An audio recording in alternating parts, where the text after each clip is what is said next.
On essaie de contrer avec Bravo, c'est une bonne balle que Dimeco a superbement interceptée. Relance, Boli, Pelé. Durand, oh là là, c'est un récital. Bonjour à tous les amis, j'espère que vous allez bien. Alors j'espère que le live d'hier vous a plu. Le match n'était pas terrible, mais j'ai fait comme je pouvais et j'en referai d'autres. Donc je vais vous parler d'autre chose. Aujourd'hui, une petite vidéo sur le Mercato. Et on va commencer tout de suite.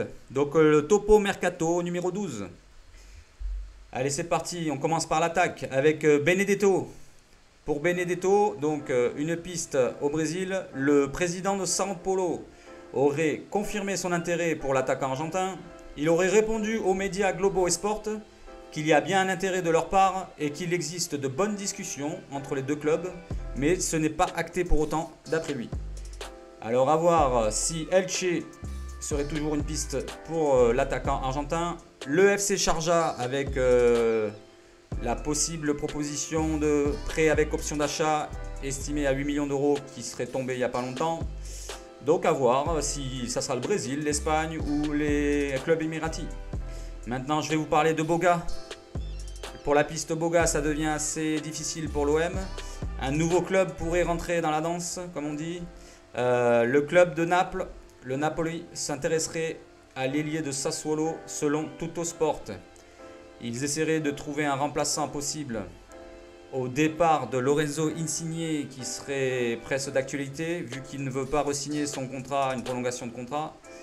Donc Boga peut-être à Naples ou l'OM ou un autre club, on verra bien. Maintenant, je vais vous parler d'un autre milieu, un jeune milieu, Adam Karabek, 18 ans. Donc selon le Sport, un média tchèque, l'OM s'intéresserait au jeune milieu de 18 ans, Adam Karabek, du Sparta Prague. Le joueur qui peut évoluer donc en doublure de Payet ou même en relayeur. Une offre alléchante du club phocéen aurait été formulée d'après le média tchèque.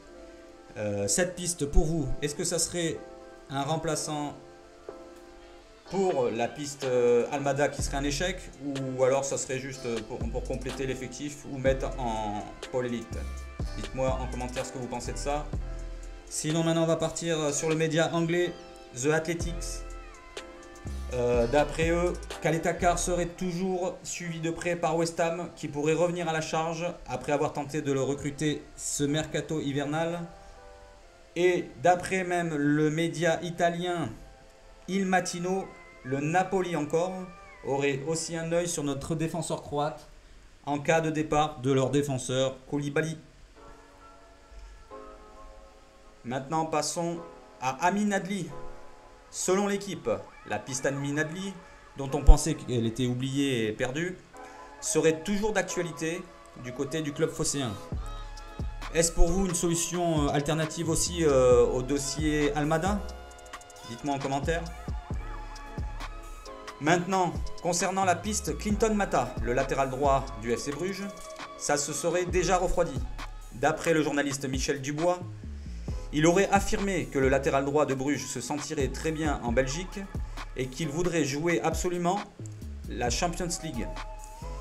Et même du côté des dirigeants, ils le considèrent comme un pilier de l'équipe et ils ont affirmé qu'il faudrait une offre au-delà des 10 millions pour un début de négociation. Donc ça serait difficile de le recruter, en plus de l'Irola, si ça se fait bien sûr. Je vais en parler tout à l'heure. Maintenant, Radonjic, selon l'équipe, Radonjic intéresserait toujours le Hertha Berlin, mais l'OM en voudrait 8 à 10 millions d'euros, une somme qui ferait réfléchir les Allemands. Cependant, le média français nous apprend que Sampaoli serait pour un départ de l'attaquant serbe. Il ne voudrait pas le conserver dans l'effectif et il n'aurait pas de plan pour lui. Donc maintenant on va passer encore à un ailier. Selon ESPN, Christian Pavón aurait disputé sa dernière rencontre sous les couleurs du Boca Juniors ce mercredi contre l'Atlético Mineiro.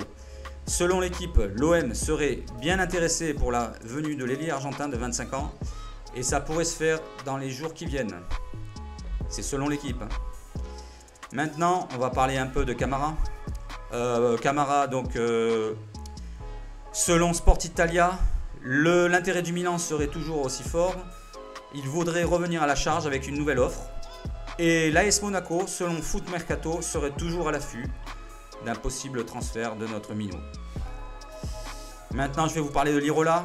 Donc l'Irola, on est toujours dans l'attente d'une officialisation qui ne devrait pas tarder. Avec les dernières news venant du journaliste Fabrizio Romano qui confirmait que le dossier est bien acté.